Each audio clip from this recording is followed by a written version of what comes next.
Halo sahabat catatan jurnalis. Radikalisme kerap menyusup tanpa disadari. Hal ini mulai dari lingkungan sosial, pergaulan, bahkan di ruang diskusi digital. Hari ini saya sedang berada di Desa Batumas, Kecamatan Belitang II, Kabupaten Oku Timur. Nah, hari ini kita akan mendengar kisah dari ex-anggota Negara Islam Indonesia atau NII. Bagaimana pola rekrutmen, serta bagaimana upaya mengantisipasi dari pergerakan ini. Bersama saya Riza Palepi, inilah catatan jurnalis, mengungkap pola radikalisasi dan upaya pencegahannya. Dan hari ini saya akan menjumpai Bapak Imron, selaku pengurus ranting Muhammadiyah Desa Batumas, yang merupakan ex-anggota Negara Islam Indonesia yang berada di Kecamatan Belitang II, Kabupaten Oku Timur. Dan seperti apa? Ikuti saya.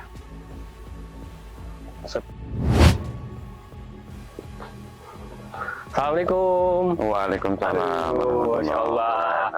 Apa kabar Pak Imron? Alhamdulillah sehat. Masya Allah, ya. Pak Imron, akhirnya kami sampai juga ke Desa Batumas ini Pak Imron. Alhamdulillah. Iya.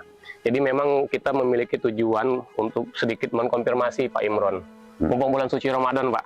Ya. Iya, berkaitan dengan bulan suci Ramadan ini kan banyak kegiatan-kegiatan keagamaan yang memang di tengah-tengah masyarakat. Iya. Nah, berkaitan dengan itu juga, kita nih pengen bahwa masyarakat yang saat ini sedang melaksanakan ibadah puasa itu agar tidak terjerumus ke dalam paham-paham tertentu yang masyarakat. Nah, ya, gitu, Pak. Benar. Iya. Jadi memang kami sudah sempat mendengar bahwa Pak Imron saat ini sebagai pengurus ranting di Muhammadiyah Desa Batumas, Pak ya? Desa Batumas, benar Desa Batumas. Ya. Udah berapa lama nih Pak itu, Pak?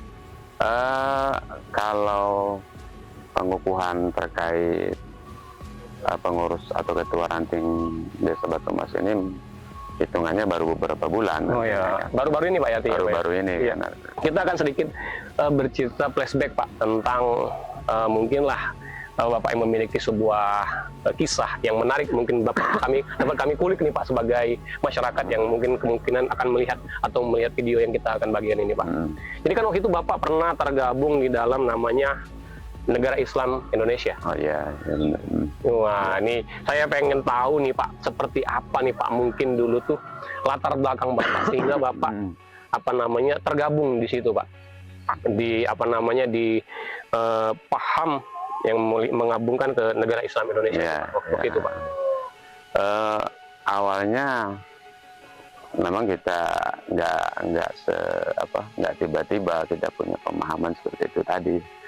Tentu kita juga lewat dialog dengan orang lain, artinya kan kemudian tidak hanya dari situ, dari kita juga banyak membaca buku, ya kan, buku-buku terkait dengan sebuah perjuangan yang mau menegakkan daripada syariat Islam, ya kan, sehingga dari situ mulailah saya ini kan mulai tertarik. Ya. Nah, bagaimana Bapak sehingga Bapak tertarik dan akhirnya mengikuti gerakan paham NII ini Pak? Tertariknya ya ketika antara kita beribadah, ya kan, artinya kita melaksanakan Islam ini mestinya harus kapah, ya kan, sehingga ketika kita berdalihkan umat Islam tetapi tidak berhukum pada hukum Islam, secara otomatis ini kan sudah keluar daripada rel yang telah digariskan oleh Allah. Itu yang membuat Bapak tertarik ya, sehingga kan bergabung di komunitas lah Pak ya, kelompok ini Pak ya, gitu ya. Ya. Ya, kalau ketika apalagi ditambah tadi ya, satu lagi kita dulu bicara baca buku terkait dengan kejayaan Islam masa lalu. Siapa sih yang nggak pingin, artinya kan Islam ini berjaya seperti masa dulu ya. Itu proses penyebarannya bagaimana Pak? Proses penyebarannya Pak? Rekrutmen itu kan door to door sebenarnya kan. Adanya di majelis ini tidak banyak, 2-3 orang, lalu dibina, ya kan, dikasih materi, ya kan, materi dasar, artinya kan, untuk pemahaman awal, artinya kan. Pemahaman apa yang mungkin sempat ditawarkan pada waktu itu Pak? kita nggak langsung waktu itu nggak langsung dapat materi NII misalnya kan, kita tetap dari dasar ya kan, Ma'rifatul Iman terkait dengan iman, dengan Islam itu sendiri, terkait dengan amal ibadah, pahala, itu yang awal yang pertama dikasih materi ke kita ya kan. Artinya tidak langsung atau kita sendiri ngasih ke orang lain juga, Tidak langsung menanam ideologi, tidak. Iya. Tidak. Artinya kan tidak segampang orang itu memberikan apa ya, hal yang enak kepada anak gitu, langsung dikasihkan aja, Iya. kan? Karena pada akhirnya kita akan membentuk sebuah militansi ya kan. Orang ini kan biar jadi gitu. Iya. Itu tadi. Nah, itu. Oh, itu cara penyebarannya, Pak ya? Cara penyebarannya. Ya. Untuk targetnya, ini bagaimana Pak? Targetannya Pak? Sasaran-sasarannya Pak? Kita kemarin cara penyebarannya sebenarnya door to door tadi ya kan. Rekrutmen kita ngobrol perkara. Baru mereka nanti diajak ke majelis ya kan. Nah, sasaran kami sebenarnya orang yang taruhlah dikatakan manusia yang masih produktif ya kan. Tapi itu juga tidak menutup kemungkinan, artinya yang lansia juga kalau memang mereka siap ya kita bina gitu kan. Dan kebanyakan di bawah tadi ya, target yang paling dominan sebenarnya kan usia-usia di bawah 40. Kenapa di bawah usia 40 itu bisa menjadi target sasaran kita Pak? Karena mereka masih energik gitu tadi. Iya. Mereka masih energik dari sisi tenaga, kemudian pemikiran masih cemerlang lah, lain dengan lansia yang sudah misalnya 50 tahun ke atas gitu kan. Iya. Nah, itu tadi. Penanaman apa yang mungkin sehingga ditanamkan kepada mereka itu Pak, sehingga mereka lebih tertarik itu Pak ke depannya Pak? Ya kedepannya itu tadi, kita akan kalau berbicara masalah agama tentu tidak terlepas dari yang namanya ibadah ya kan. Iya. Kita berbicara terkait dengan pahala, kemudian jaminan yang diberikan oleh Allah, itu pasti disampaikan ya kan, sehingga mereka tertarik. Sekalipun tadi ya kan, dari awal itu kita sudah menyampaikan bahwa ini berisiko gitu kan. Tapi kalau kita tanamkan bahwa kita harus lillahi ta'ala, mereka nerima, ya mereka siap. Mereka siap. Pada saat itu Bapak tidak tahu bahwa hal yang Bapak lakukan itu di luar koridor dan konstitusi kita Pak ya? Anggapan kita waktu itu ya bebas saja artinya kan. Tidak ada larangan-larangan. Tidak ada larangan-larangan ya kan. Tidak ada sesuatu, bahasanya tidak ada hambatan lah katanya kan. Tidak menjadikan hambatan itu kan. Ya walaupun pada akhirnya kan lain artinya. Artinya kita menyadari bahwa hal itu menjadi sebuah penyimpangan Pak ya? Iya. Ini penyimpangan. Satu lagi nih Pak, sebelum kita bergeser nih Pak. Lingkungan seperti apa Pak yang kira-kira yang katakanlah yang mudah terpapar dalam situasi seperti itu Pak? Lingkungan seperti apa Pak? Sebenarnya nggak ada, lingkungan itu nggak ada prioritas ya kan. Tapi yang jelas ketika lingkungan itu rapuh di bidang agama, nah itu mudah sekali ya kan. Mudah sekali mereka disusupi oleh paham-paham seperti ini. Oh, jadi ya, terkait itu tadi pemahaman mereka tentang keagamaan ya kan. Lalu masuklah ke situ. Ya. Nah, itu akan mudah rentan mereka terkena paham-paham seperti ini. Akan rentan terpapar oleh paham-paham seperti radikalisme ini. Luar biasa nih pemirsa, luar biasa nih. Kita sambil ngobrol sama Pak Imron, kita santai-santai dulu. Nanti kita sambil jalan ke arah sana, kayaknya enak ke arah ke kebun rambutan itu. Pak Imron, kita ke sana ya Pak Imron. Oke.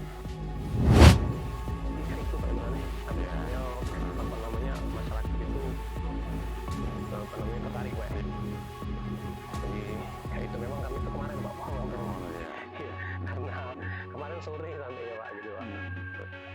Oke Pak, kita duduk di sini Pak, sambil ngobrol kita kayaknya masih asik tadi obrolan kita sudah aduh. Pak, baik, kita nyambung ngobrolan kita di terpisah tadi yang cukup asik, sedikit sudah membuka Pak ya, tentang bagaimana dari Bapak tertarik, akhirnya Bapak bergabung, dan juga akhirnya Bapak ikut serta dalam paham yang mungkin yang tidak tidak NKRI Pak ya, ya. tidak NKRI. Nah kita agak bergeser dikit Pak, karena sekarang ini sudah memasuki era digital Pak. Jadi dalam artian era digital ini ada yang namanya True Crime Community atau komunitas online Pak. Nah kalau dulu kan dilakukan secara door to door. Nah ini dengan pemanfaatan dunia digital ini bagaimana Bapak melihatnya dalam arti TCC ini Pak? Ya, TCC ini kan tidak menutup kemungkinan juga, ya kan? Memang bisa dimasuki oleh paham-paham radikal, ya kan? Sehingga karena hari ini atau saat ini kan media ini lebih mendominasi, ya kan? Ya. Tapi itu kemungkinan kecil, ya kan? Karena mereka ya tadi tidak gampang untuk memasukkan kalau di media yang mudah tersebar, ya kan?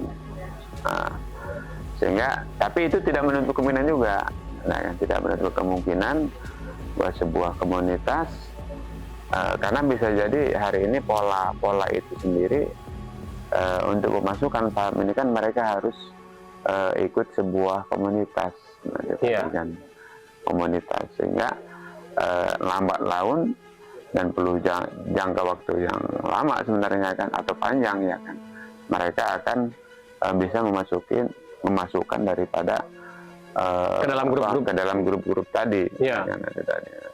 Ya. Terus apakah ruang online ini seperti True Crime Community berpotensi Pak untuk disusupi oleh paham-paham radikal? Bisa berpotensi, ya kan. Nah, tapi jangka waktunya lama, ya kan. Pendekatan cukup lama Pak ya? Cukup lama, ya kan, cukup lama karena perlunya keakraban dulu, ya kan. Orang tahu posisinya, tahu alamatnya, alamat orang tersebut, artinya tidak gampang nantinya. Iya. Mereka langsung masukkan aja kan. Nah, itu mungkin bisa jadi hal-hal itu kan bisa terjadi, gitu kan. Dan apalagi hari ini dengan media yang lebih mendominasi, lebih gampang Pak disusupi. Lebih gampang disusupi. Dengan konten-konten tertentu yang dikirimkan secara terus-menerus, sehingga terdoktrinisasi lah pemikiran dari grup anggota tadi Pak ya. Oh iya. Itu bisa menjadi salah satu Pak ya. Tadi, kan. Pak, tadi kan menarik ini Pak. Setelah kita melihat dia masuk ke komunitas online ya Pak ya. Nah terus itu seperti apa Pak ciri-cirinya ketika sebuah diskusi itu sudah mulai disusupi dengan ideologis Pak? Ya ketika sudah berbicara tokoh, ya kan, nama tokoh, ya.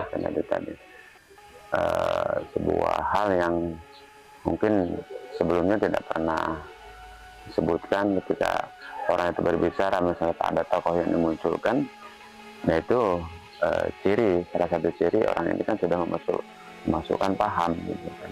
Ya, tokoh seperti apa Pak yang dimaksud dalam artian dimasukkan ke dalam diskusi itu Pak? Ya tokoh-tokoh yang sebenarnya kan tokoh-tokoh yang sebelumnya dan itu tokoh-tokoh yang sudah lama artinya kan. Tokoh-tokoh agama atau tokoh-tokoh pejuang yang familiar di masyarakat, atau ada tokoh-tokoh tertentu Pak yang dikenalkan secara individual? Tokoh-tokoh tertentu. Tokoh-tokoh tertentu tidak familiar Pak ya, artinya familiar, tidak semua masyarakat ini kan mengetahuinya itu kan. Iya. Itu lebih kemana Pak? Tokoh yang bergerak di bidang keagamaan, nasionalis, atau dalam militeristik Pak? Biasanya Pak dikenalkan Pak. Dan ketika tokoh itu disebutkan, ya tokoh ini sudah multi internasional mungkin Pak ya, atau multi. Artinya sudah dia secara kapasitas dari keagamaan ada, ya kan. Secara politik juga ada gitu. Iya, artinya orang tersebut memiliki pengaruh luas. Pengaruh luas, nah kan. Iya. Cukupnya tidak secara luar negeri gitu kan. Iya. Sementara kan nggak mungkin artinya lokal dulu. Iya.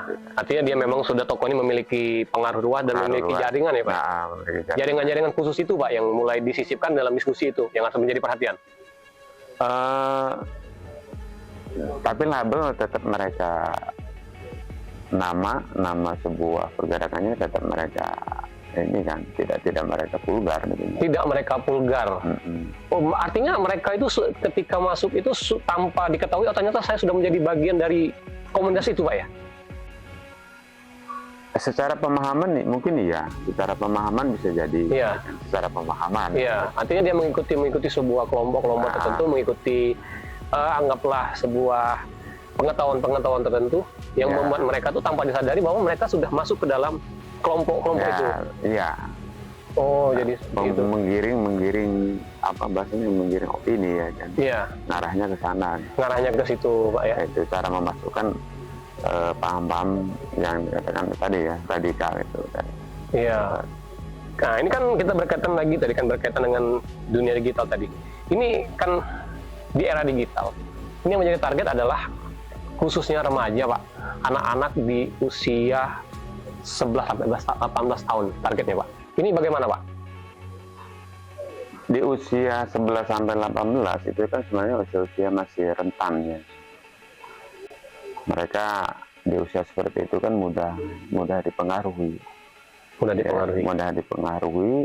Kemudian usia-usia seperti itu mereka lagi mencari jati diri ya. Dan sehingga ketika paham itu masuk ya artinya mudah mereka ikuti gitu kan. Mudah mereka ikuti ya. Kan? Apalagi orang-orang yang misalnya tidak punya aktivitas ya kan, anak-anak yang mereka tidak punya aktivitas kegiatan yang bisa dikatakan tidak ada manfaatnya lah artinya kan.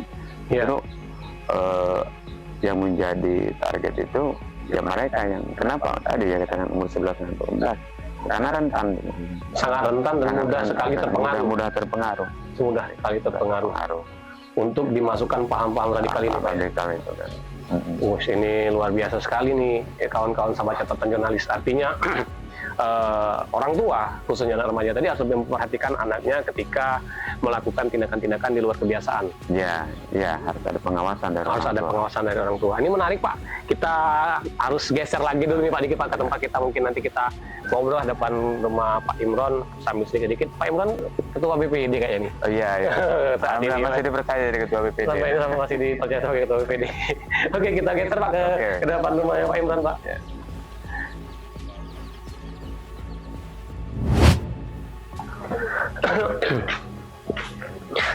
Wah, Pak, kita sudah muter-muter, Pak, ini, Pak. Tadi lihat sawah, terus kita duduk di bawah-bawah rambutan tadi, Pak ya. Tadi asik nih, Pak, dari diskusi kita tadi nih, Pak. Terus kita nyambung lagi sedikit nih, Pak ya.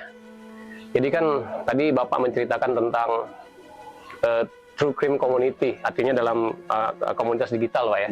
Nah, terus kan akhirnya juga Bapak menceritakan tentang bagaimana posisi menarik, merekrutmen, target-targetnya itu kan. Nah, akhirnya ternyata langkah yang Bapak lakukan selama ini mungkin menyimpang, Pak ya, dari Negara Kesatuan Republik Indonesia, dari institusi kita, dari konstitusi kita. Nah, Pak, jadi yang ingin saya tanyakan itu apa nih, Pak, yang menjadi titik balik akhirnya Bapak tuh sadar nih, Pak, bahwa yang saya lakukan selama ini ternyata salah gitu, Pak? Yang pertama kita diingatkan kembali terkait dengan peristiwa-peristiwa masa lalu, artinya kan banyak keluarga yang ditinggalkan ketika pola mereka radikalisme mereka pertahankan gitu. Yang kedua, di masyarakat secara otomatis kita akan dicibir ya. Kalau kita secara sosial, Pak ya. Sosial ya kan, bukan hanya di masyarakat, lingkungan terdekat, bisa jadi keluarga juga bisa jadi ya kan. Apalagi dalam bentuk pemerintahan ya kan, secara otomatis kita dicap, artinya kan memang menentang daripada undang-undang ya. Maka secara sadar dan meyakinkan bahwa apa yang selama ini saya dan kawan-kawan lakukan bahwa salah ya kan. Sebenarnya menentang arus berarti kita ya, menentang undang-undang, tidak sesuai dengan apa yang selama ini dipahami oleh warga masyarakat ya, warga masyarakat terutama bangsa Indonesia, warga Indonesia. sehingga secara sadar kami melepaskan daripada apa yang menjadikan paham kami waktu itu. Paham yang Bapak ikuti pada waktu itu ya Pak ya? Karena ya itu tadi ya, ketika kita berbicara paham radikalisme, nanti sekarang atau nanti ya bisa jadi kejadian ya kan, itu tadi. Maka ibaratkan tadi ya kan, diibaratkan paham radikalisme ini kan diibaratkan bola salju yang suatu saat akan pecah. Akan pecah ya Pak ya? Itu tadi. Ya.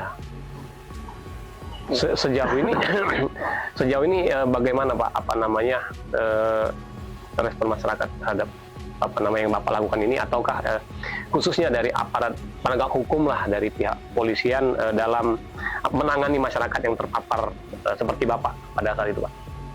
Sejauh ini yang kami rasakan, karena kami kan ditangani dari Polda ya kan, kemudian dari Kapolres, Kapolsek.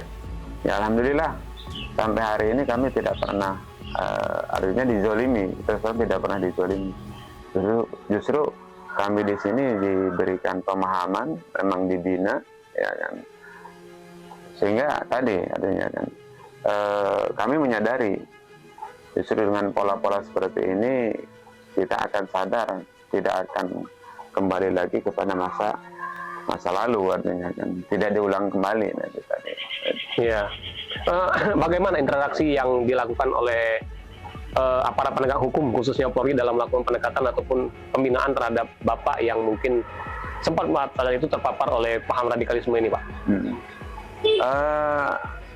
Pembinaan yang dilakukan oleh Polri ya alhamdulillah, kan mereka secara humanisme yang memberikan pembinaan kepada kita, memberikan pemahaman, ya kan, kita diarahkan, ya, sehingga ada tadi ya kan, ada sebuah titik balik ya, ketika kita berhubungan dengan aparat, jadi tidak merasa lagi hal yang menakutkan ya dengan. Oh jadi selama ini terdoktrin bahwa ketika kita berkomunikasi dengan kawan-kawan aparat penegak hukum itu selalu dengan interaksi militer Pak ya?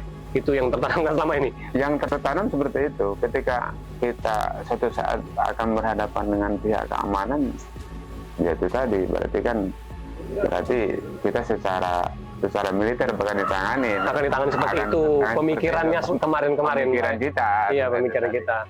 Dan ternyata apa yang Bapak rasakan? Ternyata tidak sesuai dengan apa yang menjadi pikiran kita. Kekhawatiran saya sendiri selama ini ditangani oleh aparat dari Polri, ya alhamdulillah, kan. Walaupun mereka ya sering berkunjung kepada kita, nanyakan kabar, sehingga komunikasi dengan aparat Polri, terutama dari Polres, dari Polsek ini alhamdulillah berjalan dengan lancar. Berjalan dengan lancar. Wih, luar biasa nih. Satu lagi nih Pak, pertanyaan soal Polri nih Pak. Kalau Bapak melihat situasi seperti sekarang ini, seperti apa Bapak melihat Polri sekarang ini? Apakah harus ada terjadi perubahan atau seperti apa Pak? Kalau menurut saya sesuai dengan apa yang disampaikan dari pimpinan Pusat Muhammadiyah Bapak Haidar Nasir ya kan, terkait Polri ya. Nah, tentu kita ikut arahan beliau artinya ya. Jadi biarkanlah Polri ini berjalan yang sudah hari ini sudah berjalan artinya. Yeah. Karena ketika ada perubahan bisa jadi salah satu contohnya penanganan terkait radikalisme ataupun mungkin yang lainnya akan secara demilitarisasi. Nah ini yang dikhawatirkan ya kan. Yeah. Sehingga bisa jadi akan mudah memunculkan kembali bibit-bibit radikalisme ketika penanganan hal tersebut secara demilitarisasi. Maka harapan saya kan, sebagai warga tentunya biarlah hari ini Polri yang sebagaimana yang sudah berjalan nantinya kan, artinya berdiri sendiri di bawah presiden ya. Nah, makanya tadi terkait mungkin banyak persoalan di Polri itu kan persoalan internal. Yeah. Kita kembalikan kepada institusi itu sendiri ya untuk menangani. Untuk melakukan pembenahan di situ. Melakukan pembenahan itu tadi. Ya. Oke, baik. Satu lagi nih Pak, luar biasa sekali nih, artinya Bapak menyikapi bahwa Polri saat ini sudah melakukan sebuah penanganan yang cukup presisi dan humanis Pak ya terhadap kalangan kelompok-kelompok masyarakat yang mungkin saat itu pernah terpapar terhadap paham-paham radikalisme. Satu lagi nih Pak, menurut Bapak apa sih langkah yang cukup efektif agar masyarakat itu tidak mudah terpapar, dan apa nih pesan Bapak kepada masyarakat agar masyarakat ini tidak terjebak seperti apa yang Bapak alami? Ya. Yang pertama, karena paham-paham radikalisme akan diturunkan kepada anak-anak muda, ya kan, orang-orang yang masih rentan, yang perlu ambil langkah pertama ya, sebagai orang tua mestinya harus tetap ada pengawasan kepada generasi muda. Ya. Kemudian kalau di kalangan masyarakat untuk antisipasi termasuk masuknya paham-paham ini, banyak-banyaklah berkomunikasi, artinya dengan orang-orang yang lebih paham terkait tentang agama. Karena paham-paham radikalisme ini akan dibarengi mudah dibarengi ketika dibarengi dengan paham-paham agama. Nah itu tadi. Iya. Sehingga kepada warga atau masyarakat ini banyak-banyak berkomunikasi dengan para ulama, ya, dan para tokoh, ya, sehingga ketika ada paham baru, dianggapnya paham baru, mereka bisa dikomunikasikan, cepat dikonsultasikan, ya. Sehingga masyarakat itu mungkin tidak akan terpapar dalam paham-paham yang mungkin menyesatkan, Pak ya. Ya itu. Oke, luar biasa sekali nih ngobrol sama Pak Imron hari ini. Kita kawan-kawan sudah berada di Desa Batu Mas, berdiskusi langsung sama Pak Imron. Pak Imron ini saat ini diamanai sebagai Ketua Pengurus Ranting Muhammadiyah di Desa Batu Mas. Di Desa Batu Mas. Luar biasa ini Pak. Banyak sudah kegiatan pengajian Pak ya di sini, kegiatan sosial. Kajian kita 1 bulan 1 kali ada kajian. Nah kebetulan kita di Ramadan ada safari Ramadan. Jadi selang 3 malam sekali kita keluar, ya, kita kunjung ke daerah-daerah yang lain yang ada warga Muhammadiyahnya di situ melaksanakan tarawih dan buka bersama. Wah, luar biasa sekali. Oke, baik Pak Imron, terima kasih atas waktunya, dan memang banyak sekali kami petik sebuah hikmah dari Bapak. Ceritakan dari pengalaman Bapak yang akhirnya mendapat manfaat sebagai edukasi dan pengetahuan bagi kami, khususnya masyarakat di Indonesia. Dari pengalaman Bapak dapat kita jadikan sebuah pengetahuan agar masyarakat ke depan lebih hati-hati lagi dan lebih mengawasi anak-anaknya. Terima kasih Pak Imron, senang sekali bisa bertemu dengan Bapak. Luar biasa ngobrol hari ini sama Pak Imron. Saya akan berkunjung ke pengurus cabang Muhammadiyah di Kecamatan Blitang 2. Kita udah janjian sama Pak Tukijan.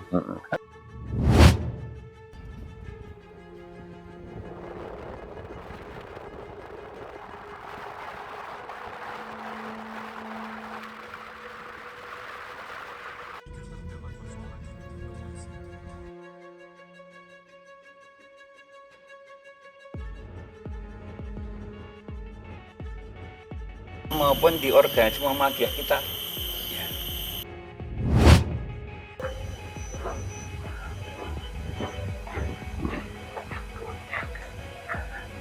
Baik pemirsa, tadi kita telah mewawancarai langsung Bapak Imron selaku pengurus ranting Desa Batu Mas untuk pengurusan Muhammadiyah. Nah, sekarang kita akan mewawancarai langsung pengurus cabang Muhammadiyah Kecamatan Blitang 2. Kita akan mewawancarai langsung Bapak Tukijan. Halo Bapak Tukijan. Halo. Apa kabar? Alhamdulillah sehat. Alhamdulillah. Halo Pak, siap, apa kabar? Ya alhamdulillah sehat. Wah, luar biasa ini.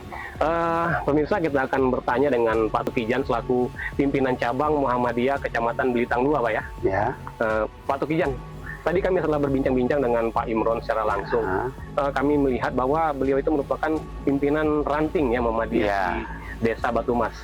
Bapak selaku pengurus cabang di tingkat kecamatan itu, bagaimana pandangan Bapak terhadap perkembangan Bapak Imron yang mungkin kita ketahui mungkin memiliki sebuah riwayat sejarah yang memang harus menjadi perhatian khusus kita sebagai pengurus di tingkat kecamatan, Pak? Ya, kalau menurut pengamatan dari kami, pimpinan cabang Muhammadiyah Blitang 2, beliau ikut bergabung di Muhammadiyah Blitang 2. Dia juga baik, tidak ada unsur yang menyebabkan renggangnya persaudaraan, sehingga dia tetap mengikuti pengajian yang diselenggarakan oleh pimpinan cabang setiap bulan 1 kali di masing-masing masjid di Belitang 2 di Muhammadiyah Belitang 2, yaitu satu di Batu Mas, dua di Sumberjaya Al Hidayah, yang satu di Baitusalam Sumber Harapan. Sumber Harapan. Selama ini menurut kami Pak Imron adalah baik mengikuti. Dia juga ikut pengajian selama cabang mengadakan pengajian, dia ikut dan dia juga aktif datangnya. Bagaimana kegiatan sosial yang dilakukan oleh Pak Imron, Pak, terhadap lingkungan sekitar beliau? Kalau kegiatan sosial Pak Imron di lingkungan Batu Mas, dia juga baik. Dia berkonsentrasi di palawija atau di pertanian. Dia juga ikut menggerakkan masyarakat dalam membasmi hama tikus kemarin. Dia baik, juga tidak ada masalah dengan pemerintah ataupun dari masyarakat biasa. Oke Pak, satu lagi mungkin yang ingin saya tanyakan Pak, kita dari pengurus cabang Muhammadiyah Kecamatan Belitang 2, mungkin ada pembinaan Pak terhadap pengurus ranting Pak, khususnya di pengurus ranting yang desa Batu Mas ini Pak. Pembinaan setiap bulan kita bertemu, berkumpul di satu masjid atau di mana orang itu berada, itu diadakan pembinaan itu diadakan dari kabupaten atau dari daerah juga. Jadi semua anggota Muhammadiyah ranting maupun cabang dapat pembinaan bersama-sama. Bagi Pak Imron itu juga aktif, dia ikut pembinaan juga. Oke, intinya dia mengikuti koridor yang berlaku di kita ya. Dia mengikuti gerakan organisasi kita ya. Dia mengikuti koridor yang ada di pimpinan cabang Muhammadiyah Belitang 2, dan dia juga tidak aneh-aneh gitu. Tidak aneh-aneh. Oke, baik. Kita mungkin sudah mendapatkan sedikit informasi dari Pak Tukijan selaku pengurus cabang Kecamatan Belitang 2 di Kabupaten Oku Timur. Baik Pak Tukijan, kami berterima kasih atas keluangan waktu Pak Tukijan, dan Bapak juga selaku pengurus cabang Muhammadiyah di Kecamatan Belitang 2. Terima kasih Pak, sampai jumpa lagi dan senang bisa berjumpa dengan Pak Tukijan. Terima kasih Pak. Assalamualaikum Pak. Baik pemirsa, tadi kita sudah mewawancarai langsung Pak Tukijan selaku pimpinan cabang di Kecamatan Belitang 2. Nah, nanti kita akan mewawancarai juga selaku pemerintah desa, Kepala Desa Batu Mas. Dan seperti apa nanti ikuti liputan kita selengkapnya.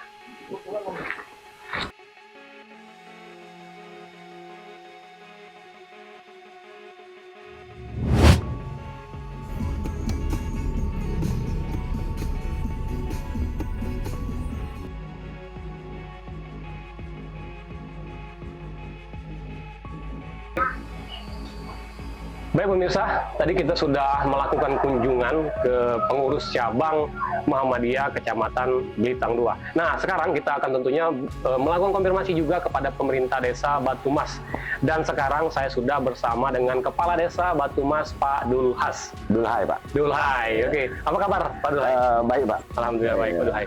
Pak Dulhai, tadi kan kami sudah mengunjungi ada salah satu tokoh masyarakat kita yang memiliki riwayat terpapar oleh paham radikalisme Pak. Oh ya, Bapak Imran. Iya betul Pak Imran Pak, betul. Nah jadi kan saya pengen tahu Pak, kami pengen sedikit mendapatkan informasi dari Pak Dulhais selaku kepala desa di desa Batu Mas ini. Seperti apa Pak pengawasan yang Bapak lakukan terhadap masyarakat yang mungkin terkontaminasi dan terpapar oleh paham-paham radikal itu Pak? Begini Pak Reza. Reza ya. Pak Reza, semua tahun saya semenjak saya jadi kepala desa Batu Mas dari tahun 2004 sampai saat ini. Sorry Pak. Oh iya. Sampai saat ini kebenaran pada tahun 2022 ada warga saya kurang lebih 28 kakak 28 kakak. 28 kakak terpapar yang namanya NII pada saat itu. Paham radikalis Pak ya? Paham radikalisme. Ya, jadi pada saat itu datanglah dari pihak yang berwajib, baik dari Polsek, dari Polres, dari Polda, dari pihak intelnya, bahwasanya warga saya terpapar namanya NII, Negara Islam Indonesia tersebut. Setelah saya sosialisasi sama pengurus, ketua rantingnya, Bapak Imron, ternyata benar bahwa cuman walaupun toh benar pada saat itu sepengetahuan saya vakum Pak pada ya. Vakum artinya belum bisa membuktikan bahwa Pak Alam itu salah. Belum Pak, belum bisa Pak, oleh karena ya namanya saya sendiri selaku kepala desanya belum ada istilahnya kayak latihan apa panah memanah, apa merakit bom yang bisa dikatakan teroris yang saya mengetahui ya. Nah, jadi untuk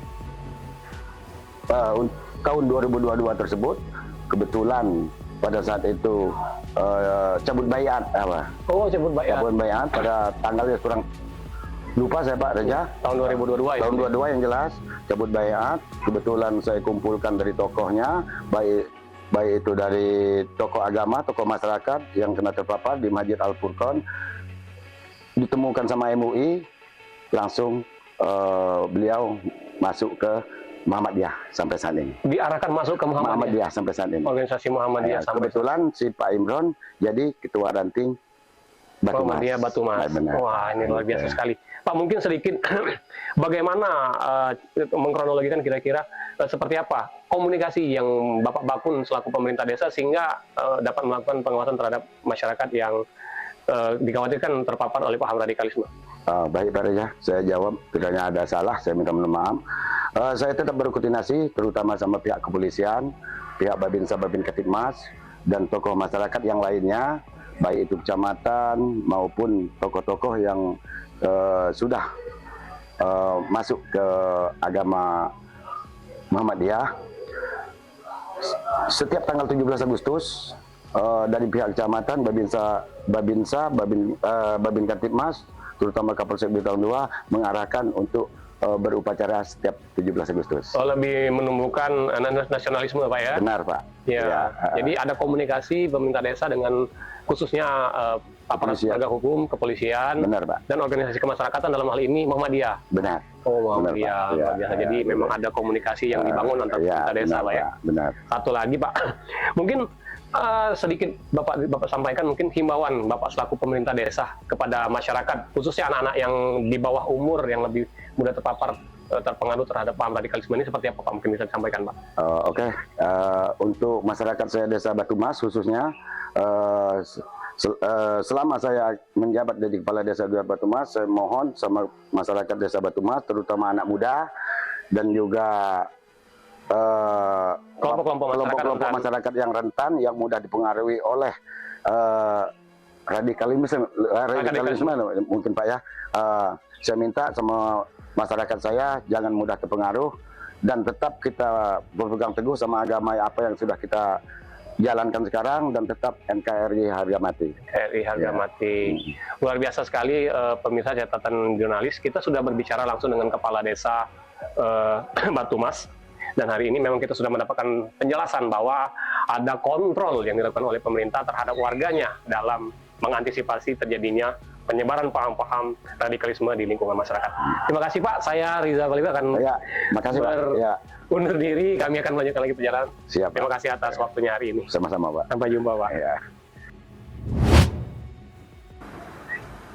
Oke.